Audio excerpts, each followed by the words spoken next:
Let's talk about the first sign of a vitamin F deficiency. Now, you're probably going, what is vitamin F, right? Well, in past times, there was a vitamin F, but now we don't call it vitamin F because it doesn't really fit the traditional definition of a true vitamin, which is kind of an isolated compound coming from nature. But vitamin F really is the combination of two essential fatty acids. And the definition of essential in this context means that it must come from your diet. Your body can't make it. Okay, the same thing with essential amino acids. Those are amino acids that must be gotten from the diet because your body can't make them, versus a non-essential amino acid which your body can make. Okay, so these essential fatty acids are two. One is an omega-3 fatty acid, and the other is an omega-6 fatty acid. The omega-3 is ALA, alpha-linolenic acid, and the omega-6, which is LA, linoleic acid. Now, these are two essential fats that you need in every single organ of your body.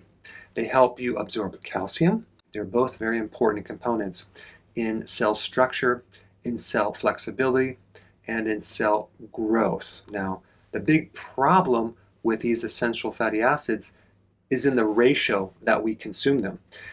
In the Western diet, we consume 10 to 20 times more omega-6 fatty acids than we do omega-3.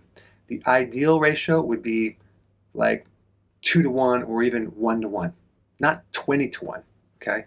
When this ratio becomes so far out of balance, you're going to start developing all sorts of problems with your cells. And the first sign or symptom would be dry and flaky skin. So if you have dry and flaky skin, just realize you're doing too many omega-6 fatty acids to your omega-3 fatty acids. So you want to cut those down and start consuming more like cod liver oil or fish oil, and not the other oils like corn oil, soy oil, which are hidden in a lot of different foods. I'm going to put a link down below for more information on that. There's other problems as well, like prostate enlargement, inflammation, problems with your vision, problems with the heart, problems with your brain, like memory problems. So the key is to really get these ratios. If you want to get these ratios, you can start consuming certain foods. I'm going to list them right here. Avocados have a really good ratio of these fats. Any leafy greens have the right ratios. Almonds, walnuts have the right amounts. Sprouts of any seeds have good ratios.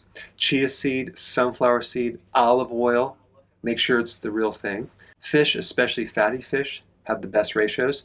And eggs. So we really get in trouble when we start doing like fried foods, junk foods, fast food, and start using the salad dressing with all the soy oil. And there's literally thousands of foods at the grocery store with corn oil and canola oil and cottonseed oil in many different forms that you need to start avoiding. So start to evaluate your foods from the standpoint of these two essential fatty acids to make sure you're getting the right ratios. Ideally, they should be 1 to 1.